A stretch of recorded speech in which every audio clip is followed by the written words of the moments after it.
há algo que nunca te contaram. Não está nos livros das escolas, nem nos discursos dos grandes líderes. Você não verá nas manchetes, tampouco nas universidades, mas sempre esteve aí, oculto, entre símbolos, gestos esquecidos e silêncios, herdados. Desde os tempos mais remotos, uma força foi reverenciada, temida e cuidadosamente protegida pelos iniciados de todas as grandes tradições espirituais. Uma energia tão potente que, quando bem compreendida, poderia reverter doenças, mudar o destino de um homem e até abrir os véus da realidade. Hoje, essa força é alvo de piadas, de escárnio ou simplesmente ignorada. Estamos falando do celibato, mas não da abstinência forçada, moralista ou religiosa, que o mundo moderno associa a essa palavra. Não. Estamos falando de uma arte esquecida, um saber milenar que transcende o corpo e toca o invisível. Imagine por um instante que dentro de você habita um fogo que nasce com você, mas que quase sempre é desperdiçado, dispersado, entregue ao mundo sem consciência. Esse fogo, que nas antigas escrituras foi chamado de prana, kundalini, pneuma ou força vital, é a semente do seu poder mais elevado. E cada vez que ela é lançada ao acaso, algo em você se perde, não fisicamente, mas energeticamente. O que os grandes mestres sabiam e o que não querem que você saiba é que essa energia pode ser retida, transmutada e usada como catalisador para a sua ascensão interior. E esse é o segredo. O celibato não é uma renúncia, mas uma invocação. Não é ausência, é presença. Não é repressão, é reintegração. Nas escolas de mistério do Antigo Egito, os sacerdotes passavam por longos períodos de purificação antes de acessar os templos internos. Entre os gregos, os iniciados nos cultos órficos falavam da castidade alquímica, como pré-requisito para ver a luz interior. Já os mestres taoístas desenvolviam respirações, posturas e disciplinas para circular essa energia ao invés de perdê-la. E entre os yogis da Índia, essa força era a base da iluminação. Se isso foi tão valorizado ao longo da história, por que hoje é ridicularizado? A resposta pode ser incômoda, mas precisa ser dita. Um ser humano que domina sua energia vital se torna livre. Livre do controle social, da dependência emocional, da manipulação dos desejos e da fragilidade mental. E pessoas livres são perigosas para sistemas que lucram com a distração, a compulsão e a fraqueza. É por isso que vivemos em uma era que estimula o prazer imediato, a gratificação constante e o consumo desenfreado. Você é bombardeado o tempo todo com estímulos que te convidam a entregar sua energia ao mundo, sem consciência, sem direção, sem propósito. E cada vez que faz isso, a chama interna se apaga um pouco mais. A intuição se esvai. A vontade enfraquece. A presença se dissolve. Mas o caminho de volta existe. E ele começa com uma decisão silenciosa: parar de ceder. Observar. Retornar ao centro. Proteger aquilo que é mais sagrado em você. A semente. Ao escolher o celibato consciente, aquele que nasce do entendimento e não da obrigação, você começa a ver mudanças sutis. Sua mente clareia. Seu olhar se aprofunda. Sua energia se torna mais densa, mais viva, mais magnética. E o mundo responde. O que antes parecia distração, agora soa como ruído. O que antes te seduzia, agora te parece frágil. O que antes era vazio, agora pulsa com significado. É o primeiro sinal de que algo está mudando. Esse é apenas o início da jornada. Mas já basta para mudar o curso da sua vida. O que vem a seguir não é simples, mas é real e é poderoso. Imagine que tudo o que você busca, clareza, propósito, força interior, conexão espiritual, já esteja presente dentro de você, mas em estado bruto, adormecido, como um metal precioso enterrado sob camadas de distração, cansaço e crenças herdadas. Esse metal é a sua energia vital. Ela está aí, agora, pulsando em silêncio, movendo-se entre seus pensamentos, seus instintos, seus desejos. Ela te dá ânimo ao acordar, brilho no olhar ao encontrar alguém, inspiração nos momentos de criação. Mas também é ela que se esgota quando você se entrega à compulsão, ao excesso, ao desgaste sem consciência. Os antigos sabiam disso. Os yogis chamavam de prana, os taoístas de jing, os místicos cristãos de sopro divino e os alquimistas, simplesmente, de fogo interior. Em todos os nomes, o mesmo princípio, uma energia que não é apenas biológica, mas espiritual. Uma ponte entre corpo e alma, entre instinto e iluminação. Mas no mundo moderno, esse fogo é tratado como um resíduo, um subproduto da biologia, algo a ser gasto, consumido, liberado, como se nada tivesse sido perdido no processo, quando, na verdade, algo muito precioso foi. A ciência atual começa, aos poucos, a confirmar aquilo que os mestres já sabiam há milênios.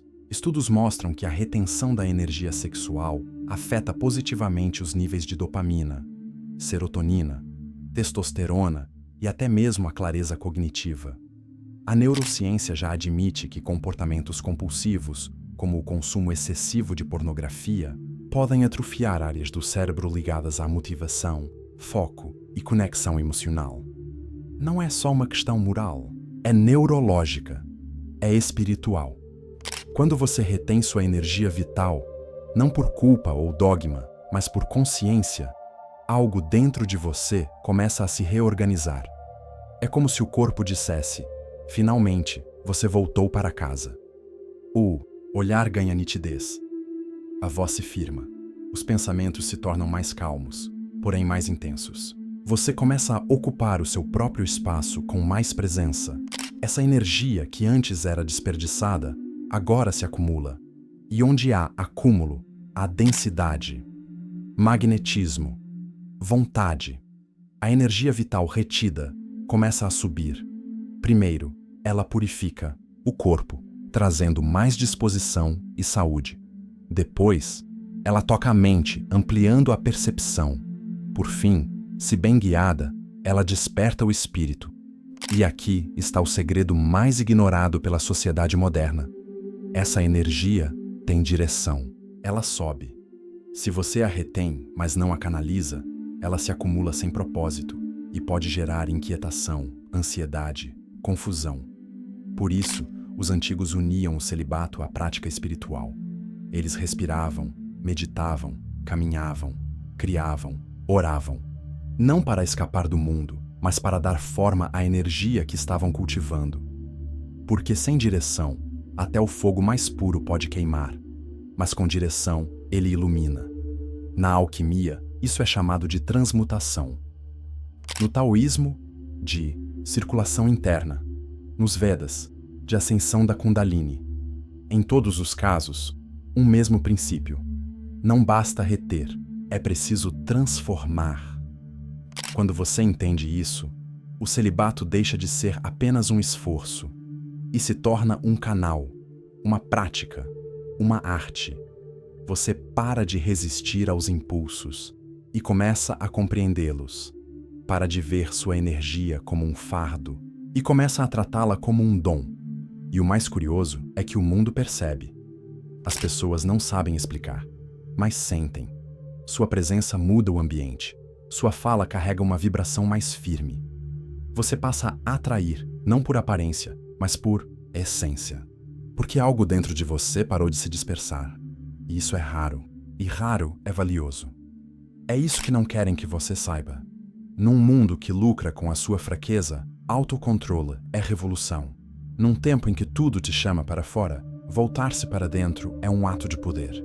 E numa era onde o corpo é tratado como produto, cuidar da sua energia como um templo é um retorno ao sagrado. E tudo isso começa com um simples gesto. Escolher reter. Escolher transmutar. Escolher elevar. Pare por um momento e observe. Quantas vezes por dia você sente um impulso? Um clique para checar o celular. Um desejo por açúcar. Um vídeo que te prende sem você saber o porquê.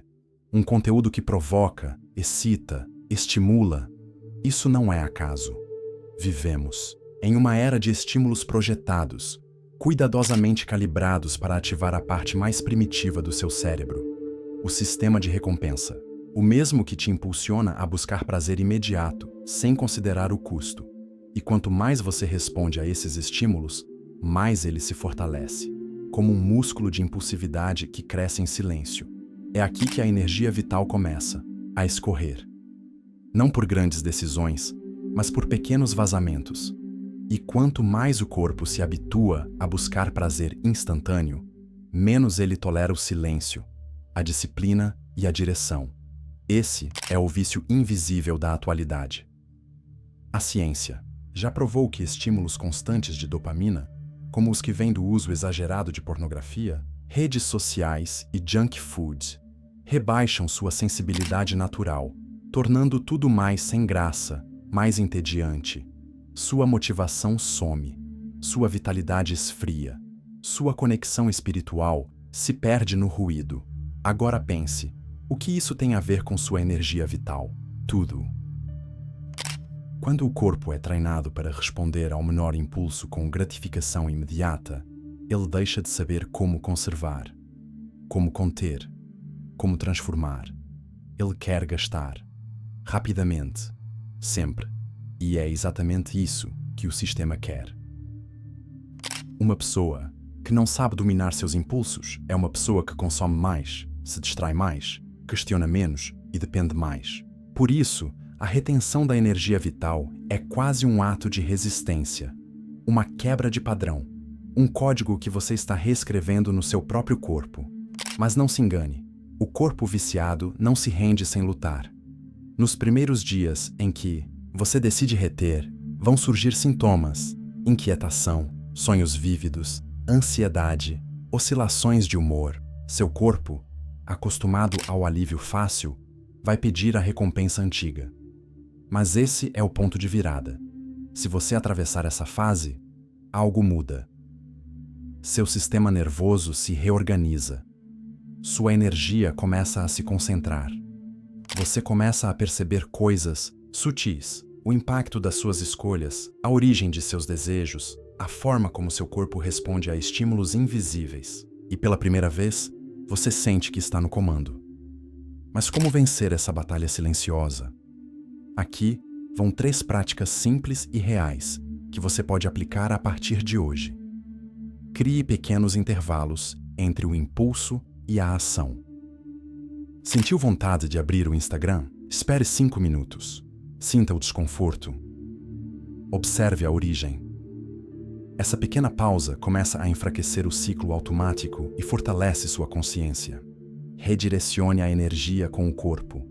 Toda vez que o desejo surgir, movimente-se. Respire profundamente. Caminhe. Suba escadas. Faça flexões. Ensine ao seu corpo que existe outra forma de circular essa energia, sem reprimi-la, mas também sem ceder. Escolha um propósito para canalizar sua energia. Sem direção, toda retenção vira tensão, mas com propósito, ela vira combustível. Escreva, crie, estude, pratique. Toda vez que você sente vontade de gastar energia, canalize para sua construção. Essas práticas são simples, mas não são fáceis. Elas exigem constância, presença e, acima de tudo, vontade de se libertar. E você não precisa fazer isso por 10 anos. Basta 7 dias para começar a sentir os efeitos, 21 para perceber uma mudança de padrão e 90 dias para criar uma nova fundação. Isso não é mágica, é fisiologia. E também é espiritualidade, porque o corpo é o templo. E um templo desgovernado não sustenta o sagrado. Então, olhe para dentro com coragem. Observe seus padrões. Veja onde a sua energia escapa. Veja o que o seu corpo aprendeu e ensine a ele um novo caminho. E se eu te dissesse que o caminho que você começou agora já foi trilhado por alguns dos maiores mestres da humanidade?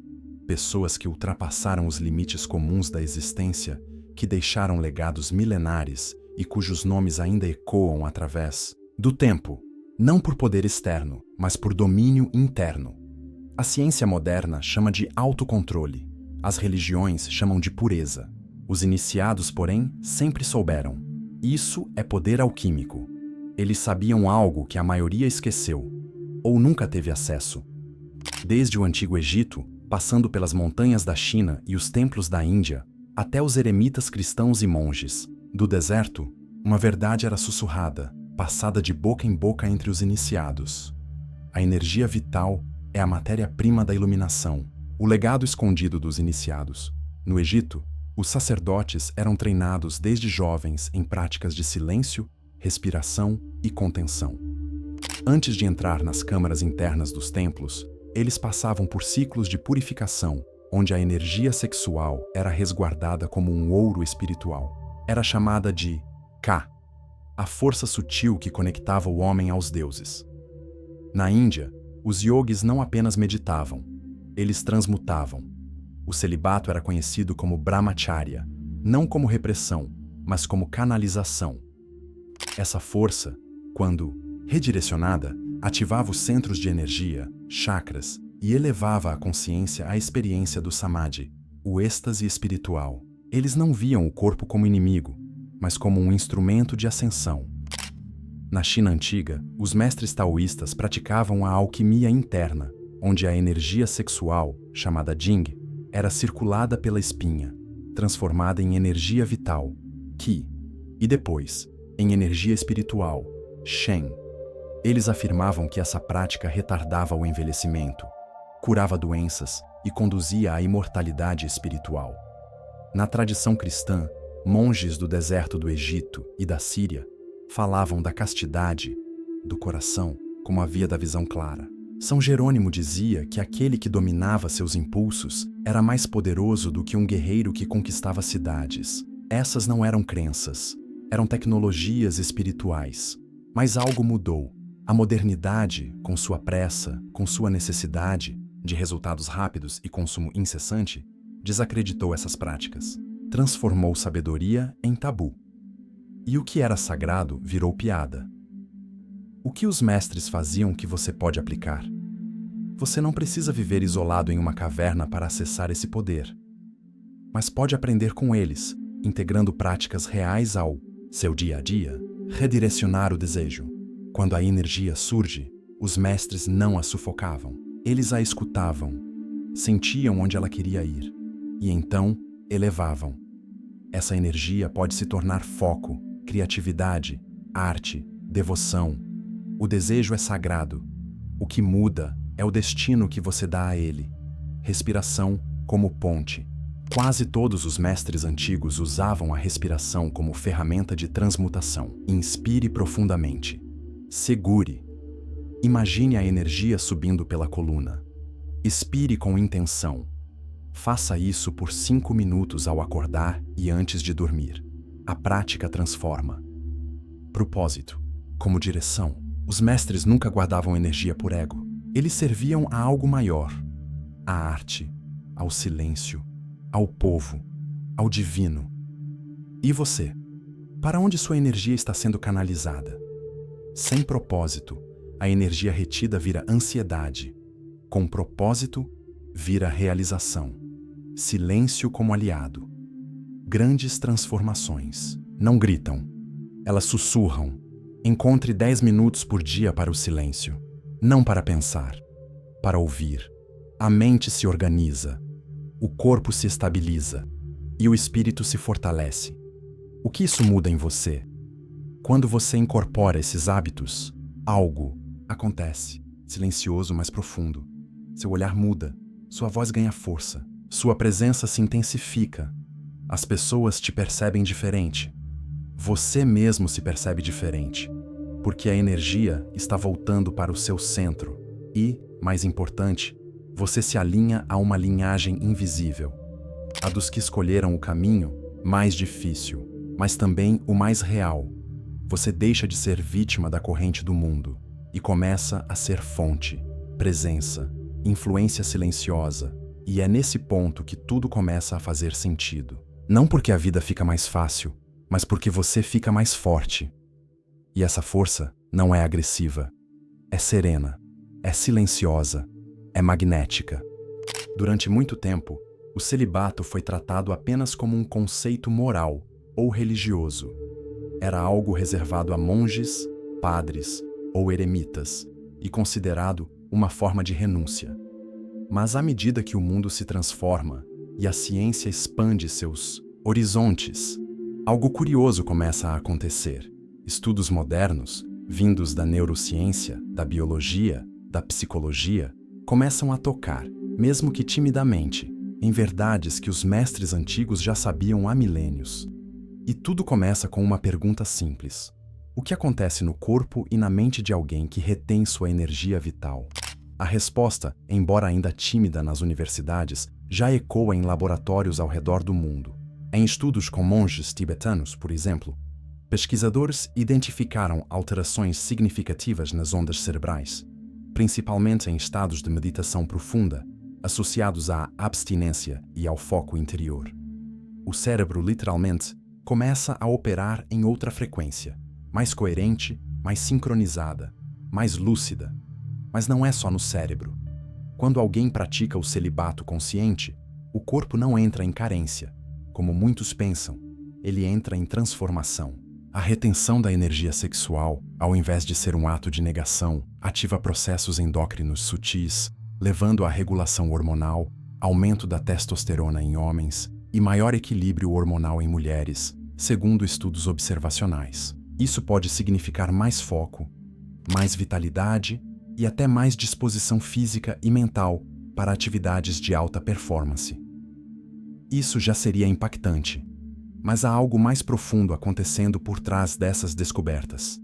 A ciência começa a entender que a energia não é apenas uma metáfora. A física quântica já nos ensinou que tudo é energia. Pensamentos, emoções, intenções, tudo vibra em determinada frequência. E quando falamos da energia sexual, estamos lidando com a força criativa mais intensa que temos. É a única energia capaz de gerar uma nova vida. Se pode criar um ser humano, o que mais poderia criar, se redirecionada? É aqui que o conceito de transmutação, tão presente nas tradições alquímicas, começa a dialogar com a ciência contemporânea. Alguns neurocientistas já estudam como o direcionamento da libido pode alterar não apenas a produção de dopamina, mas também o comportamento, a clareza mental e o senso de propósito de uma pessoa. Em outras palavras, você começa a deixar de ser um reativo para se tornar um criador. Imagine uma vela que antes era acesa e consumida rapidamente. Agora, essa chama é guardada, alimentada internamente. Ela aquece o corpo, ilumina a mente, expande a percepção. Aos poucos, aquilo que antes parecia impossível, como manter o foco, tomar decisões com sabedoria ou entrar em estados profundos de presença, começa a parecer natural. E tudo isso está alinhado com uma nova geração de cientistas e terapeutas que defendem a regulação do sistema nervoso como chave para o bem-estar. E adivinhe, qual é um dos principais gatilhos de desregulação? O uso descontrolado da energia sexual. O vício em pornografia, por exemplo, já foi reconhecido por diversos centros de pesquisa como responsável por queda de produtividade, perda de prazer natural e distorções no vínculo emocional com o outro. Mas há um detalhe importante. A ciência caminha devagar porque precisa de provas. Já as tradições antigas, que não tinham microscópios, operavam com outra lente, a da observação interna. E os relatos são milhares, de mestres que ampliaram suas percepções, que acessaram sonhos lúcidos, que sentiram o despertar da energia serpentina, que abriram os canais do corpo sutil e se conectaram com algo maior. E é aqui que você entra. Porque mesmo com tudo que a ciência pode provar, o maior laboratório ainda é o seu corpo. A maior evidência é o que você sente quando decide parar de entregar sua energia a impulsos vazios. Quando você percebe que o silêncio vale mais que o estímulo, que a força que você sente ao reter, respirar e transformar é real. E não precisa de um artigo acadêmico para existir. Talvez a ciência ainda demore a reconhecer tudo isso por completo. mas o seu campo energético já reconheceu. Seu corpo já sabe. Sua alma já responde. E essa é a maior validação que você pode ter. Você não precisa esperar que o mundo diga que isso funciona. Há um momento na jornada em que tudo parece desmoronar. Você começa motivado, sentindo os efeitos da retenção energética. Mais foco, mais presença, mais poder pessoal. Mas então, como uma onda silenciosa, surge o desafio invisível. A ansiedade sem explicação, os impulsos que voltam com força, a dúvida sussurrando na mente. Esse momento tem um nome: a noite escura da alma. E, embora pareça uma queda, é na verdade um teste. Quando você decide se afastar do padrão dominante, do consumo, da gratificação imediata, da entrega fácil da sua energia, o sistema nervoso, ainda preso às velhas conexões, entra em alerta. Ele quer voltar ao conhecido, mesmo que o conhecido seja dor, dispersão e vazio. É aqui que o verdadeiro domínio começa, não sobre o mundo, mas sobre si mesmo. As tradições espirituais sempre souberam disso. Buda enfrentou os próprios demônios antes de alcançar a iluminação.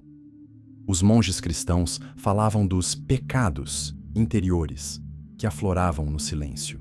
Os mestres taoístas alertavam para o dragão oculto que surge quando a energia vital começa a se acumular. É o confronto com o eu condicionado, o eu que busca fuga, o eu que teme o poder real. E não é fácil.